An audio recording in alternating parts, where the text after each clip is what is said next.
नमस्कार दोस्तों, स्वागत है आप सभी का हमारे JSK भक्ति NR चैनल पर। बिना कहे मन की बात जानने वाले इस दुनिया में केवल दो ही लोग हैं। एक तो ऊपर बैठा हुआ भगवान और दूसरे हनुमान जी के परम भक्त बागेश्वर धाम सरकार, जो अपने प्रवचन से लोगों को हैरत में तो डाल देते हैं। आए दिन इनकी वीडियो YouTube पर खूब वायरल होती रहती हैं। कभी ये लोगों के झूठ को सामने लाते हैं तो कभी उनके अंदर समाये हुए भूतों को भगाते हुए नजर आते हैं। हर कोई इनके चमत्कार को देखकर हैरान है। अब तो मनोज तिवारी से लेकर अमिताभ बच्चन तक, यहाँ तक कि नरेंद्र मोदी जी भी इनके फैन हैं। और तो और यह भी कहा जाता है कि बागेश्वर सरकार का एक अदृश्य सेनापति भी है जो कि भूतों को भगाने में इनकी मदद करता है। तो क्या है बागेश्वर सरकार की पूरी सच्चाई, चलिए जानते हैं। तो दोस्तों, हमारे देश में कई सारे साधु महात्मा और बाबा आए और गए। बहुत सारे लोगों ने उनके आश्रम पर अपना मत्था टेका। यहाँ तक कि कई बड़े बड़े फिल्मी सितारों ने भी कई बाबाओं के दरबार में अपनी हाजिरी दी है। लेकिन इस समय जो प्रसिद्धि बागेश्वर महाराज को मिल रही है वो आज तक किसी को नहीं मिली। लंबे बालों वाले, माथे पर चंदन लगाए और अक्सर सिर पर पगड़ी बांधे बागेश्वर सरकार की बात ही निराली है। और इस चीज का सबसे बड़ा सबूत बड़े बड़े फिल्मी सितारों का इनके धाम पर आना और उनके गीत और प्रवचन सुनना है। फिर चाहे मोदी सरकार के सबसे दिग्गज नेताओं में से एक सबसे मशहूर गीतकार मनोज तिवारी हों या फिर साउथ इंडियन फिल्म इंडस्ट्रीज के सुपरस्टार सुमन तलवार हों, जिन्होंने बागेश्वर धाम सरकार के पास आकर के बाबा के दरबार में ठुमके लगाए और हाथ जोड़कर नमस्कार भी किया। और अभी हाल ही में सदी के महानायक अमिताभ बच्चन जी की एक वीडियो बहुत ज्यादा वायरल हो रही है, जिसमें वे बैठकर बाबा जी के कीर्तन का आनंद ले रहे थे। पर दोस्तों, ये सब कुछ एक रात का चमत्कार नहीं है, बल्कि इसके पीछे एक ऐसे बच्चे की कहानी छिपी हुई है जिसके संघर्षों के बारे में जानकर आपके भी होश उड़ जाएंगे। क्योंकि सोशल मीडिया पर एक बार अगर कोई वायरल हो जाता है तो उसकी जिंदगी बदल जाती है। लेकिन बागेश्वर धाम सरकार तो हर हफ्ते वायरल होते हैं और उनकी वीडियो ट्रेंडिंग पर जाती हैं और लोग अपना सारा काम छोड़कर इनकी बातें बड़े ध्यान से सुनते हैं। हजारों की संख्या में लोग अपनी मनोकामनाओं को पूरा करवाने और अपनी तकलीफों को दूर करने के लिए बागेश्वर धाम दर्शन करने के लिए पहुंचते हैं। और यह सब कुछ मुमकिन हो पाया है बागेश्वर धाम जी के चमत्कारों की वजह से। कहा जाता है कि स्वयं हनुमान जी की कृपा बागेश्वर बाबा के ऊपर बनी हुई है और उन्हीं की असीम शक्तियां हैं जिनकी सहायता से बागेश्वर धाम सरकार किसी के भी मन की बात को जान लेते हैं और उसके बताने से पहले ही कागज पर उसकी समस्याएं लिख लेते हैं, जिसके कई सारे प्रमाण आपने उनकी वीडियोस में देखे होंगे। स्टेज पर आकर जब कोई व्यक्ति अपनी परेशानी बताता है तो बागेश्वर सरकार उसे पहले से ही लिखे हुए पन्ने को पढ़ने के लिए कहते हैं, जिसे देखकर भक्त का पूरी तरह से आश्चर्यचकित हो जाना।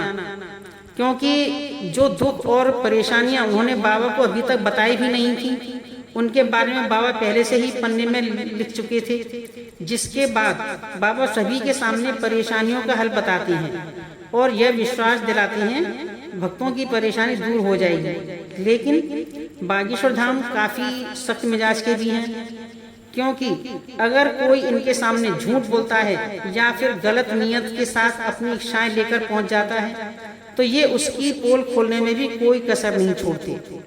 और आजकल तो बागेश्वर सरकार भूत प्रेतों को भगाने में एक्सपर्ट बन गए हैं।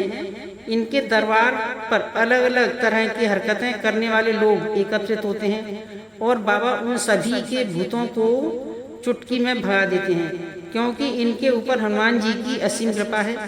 और वो कहते हैं कि भूत पिशाच निकट नहीं आवे, महावीर जब नाम सुनावे। और महावीर से याद आया, जो लोग हनुमान जी के परम भक्त हैं वो कमेंट बॉक्स में जय श्री राम व जय हनुमान लिखना न भूलें। हनुमान जी के परम भक्त बागेश्वर सरकार जी का असली नाम पंडित धीरेन्द्र कृष्ण शास्त्री है, लेकिन लोग इन्हें बागेश्वर धाम वाले महाराज या फिर बागेश्वर सरकार के तौर पर जानते हैं। पंडित धीरेन्द्र कृष्ण शास्त्री जी का जन्म 4 जुलाई सन 1996 को मध्य प्रदेश के छतरपुर जिले में एक छोटे से गांव गढ़ा में हुआ था। ये एक बहुत ही गरीब पंडित परिवार से ताल्लुक रखते हैं। बागेश्वर सरकार ने अपनी एक साक्षात्कार के दौरान बताया कि जब वह मात्र 9 साल के थे तब उनका मन बालाजी महाराज की सेवा में लग गया था। इन्हें हनुमान जी की भक्ति और उनके प्रेम के सिवा और कुछ भी नजर नहीं आता था। बागेश्वर महाराज का कहना है कि हनुमान जी की भक्ति और उनकी कड़ी साधना का ही परिणाम है जो उन्हें ऐसी सिद्धियां प्राप्त हुई हैं जिनकी वजह से वह लोगों की सहायता कर पाते हैं।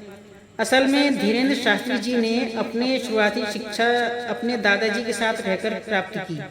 कहा जाता है कि उनके दादाजी भी अपने समय के बहुत बड़े विद्वान शास्त्री हुआ करते थे और उन्हें भी दिव्य शक्तियां प्राप्त थीं। इनके दादाजी भी दिव्य दरबार लगाकर लोगों की समस्याओं का हल करते थे। तभी से धीरेन्द्र शास्त्री ने अपने दादाजी को अपना गुरु मान लिया और उनसे ही सारी चीजें सीखने लगी। दादाजी के साथ रहकर ही उन्होंने रामायण और गीता जैसे ग्रंथों का ज्ञान प्राप्त किया। लेकिन अगर प्रारंभिक शिक्षा की बात करें तो बागेश्वर सरकार ने अपने गांव से ही 8वीं की पढ़ाई पूरी की और फिर उसके बाद अपनी आगे की पढ़ाई करने के लिए इन्हें गांव से करीब 6 किलोमीटर दूर जाना पड़ता था, क्योंकि गांव में हाई स्कूल नहीं था और केवल 8वीं तक की सुविधा थी। वह किसी तरह घर से चलकर इन्होंने स्कूल तक का सफर तय किया और अपनी 12वीं की परीक्षा दी। 12वीं करने के बाद धीरेन्द्र शास्त्री ने बैचलर ऑफ आर्ट्स में अपना ग्रेजुएशन भी पूरा किया। यानी कि हनुमान जी की असीम कृपा के साथ साथ बागेश्वर सरकार के पास डिग्रियां भी हैं। परंतु ग्रेजुएशन करने के बाद से ही धीरेन्द्र कृष्ण शास्त्री अपने दादाजी की तरह ही बालाजी महाराज की सेवा करने में लग गए थे। इनके घर के पास बालाजी यानी कि महाबली हनुमान जी का एक बहुत पुराना मंदिर हुआ करता है, जहाँ पहले इनके दादाजी दरबार लगाते थे। लेकिन उनकी मृत्यु के बाद दरबार कई सालों तक खाली रहा।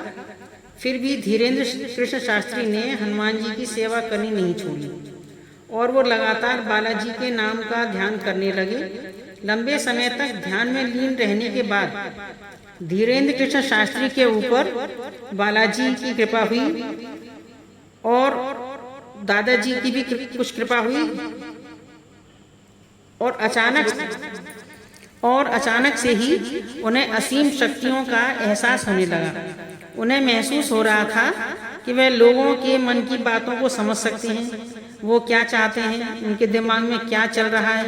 ये सारी बातें धीरेन्द्र कृष्ण शास्त्री बिना कुछ कहे ही समझ जाते थे और उनके निवारण भी बताते थे। अपनी इन शक्तियों का इस्तेमाल करके धीरेन्द्र कृष्ण शास्त्री ने लोगों के कष्टों को दूर करना शुरू कर दिया। लोग जब इनके पास अपनी समस्या लेकर आते तो ये पहले ही उनके मन की बातों को समझकर उन्हें समस्या का समाधान बताते थे। धीरे धीरे धीरेन्द्र कृष्ण शास्त्री को यह समझ में आ गया कि उनके अंदर दादाजी की तरह ही दिव्य शक्तियां मौजूद हैं। तब जाकर उन्होंने अपना दरबार लगाना शुरू कर दिया और यहीं से धीरेन्द्र कृष्ण शास्त्री जी बागेश्वर धाम सरकार के नाम से प्रचलित होने लगे। दोस्तों, मंगलवार और शनिवार को बाबा बागेश्वर अपना धाम लगाकर भक्तों के दुख तकलीफों का निवारण करने लगे। जिनकी अर्जी लगती थी उन्हें बागेश्वर धाम अपने पास बुलाते और उसकी समस्या को बिना कुछ बोले ही सवाल और सवालों का हल एक पर्ची में लिख देते, जिससे लोगों का विश्वास बागेश्वर धाम के ऊपर और भी ज्यादा दृढ़ होने लगा।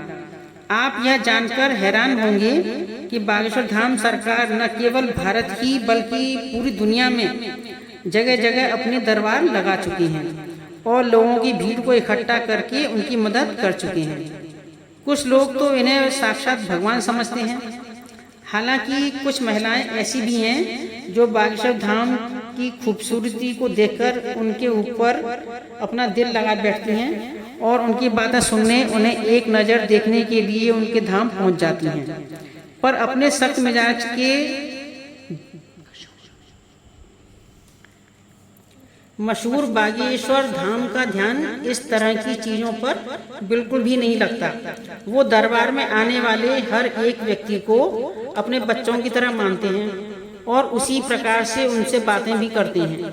वैसे तो दोस्तों हमारे देश में जहाँ बाबाओं और तांत्रिकों की छवि इतनी ज़्यादा खराब हो गई है कि जिनमें से आधे से ज़्यादा तो जेल की हवा खा रहे हैं। जैसे ही किसी बाबा के ऊपर लोगों को विश्वास होता है, उसके काले कारनामों का चिट्ठा भी सामने आने लगता है और लोग इन चीज़ों के ऊपर विश्वास करने से घबराने लगे हैं। इस माहौल में अगर कोई 26 वर्षीय व्यक्ति अपनी दिव्य शक्तियों से लोगों को हैरान कर दे तो दुनिया के मन में सवाल तो उठता ही है।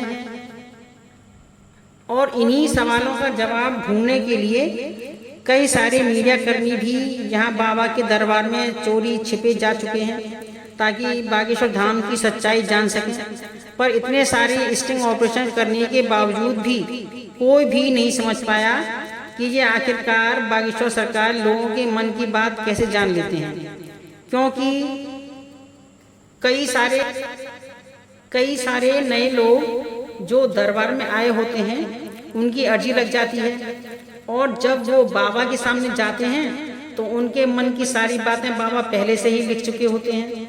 इस तरह की चीज़ें देखकर मीडिया कर्मी भी हक्के बक्के रह जाते हैं और लगातार बागेश्वर बाबा को लेकर जांच पड़ताल करते रहे हैं, लेकिन अभी तक उन्हें कोई भी ऐसी चीज़ नहीं मिली है जिसे लेकर वो बागेश्वर धाम सरकार के ऊपर किसी भी तरह का आरोप लगा सकें। शायद इसीलिए बड़े बड़े नेता और अभिनेता बागेश्वर धाम के ऊपर विश्वास करने लगे हैं। वैसे दोस्तों इनके बारे में एक बात बहुत ही ज़्यादा प्रचलित है। कहा जाता है कि इनका एक सेनापति भी है जो किसी को दिखाई नहीं देता। वो सेनापति बागेश्वर धाम सरकार की लोगों के भूत भगाने में मदद करता है। हालांकि यह बात कितनी सच्ची है और कितनी झूठी है ये तो किसी को भी नहीं पता, लेकिन बागेश्वर महाराज के भक्तों का यह कहना है कि बाबा के पास कोई ना कोई असीम शक्ति जरूर है जिसकी सहायता से वह भूत प्रेतों को डराकर भगाते हैं। और भक्त का यहाँ तक कहना है कि जिस किसी का भी भूत बाबा ने भगाया है उसे आज तक कोई परेशानी नहीं हुई। तो इनके दरबार पर इतने सारे लोगों की भीड़ लगती है, वरना आज के समय में किसके पास इतनी फुर्सत है जो किसी बाबा के दरबार में जाकर प्रवचन सुने। लोगों का इनके ऊपर विश्वास है, तभी तो लोग इनके दरबार में जाकर सच्चे मन से ईश्वर का नाम लेते हैं। आज के लिए बस इतना ही। उम्मीद है आपको ये वीडियो जरूर पसंद आई होगी। वीडियो को लाइक करें, शेयर करें, चैनल को सब्सक्राइब करना न भूलें, बेल आइकन का बटन अवश्य दबाएं। धन्यवाद। जय श्री राम, जय हनुमान।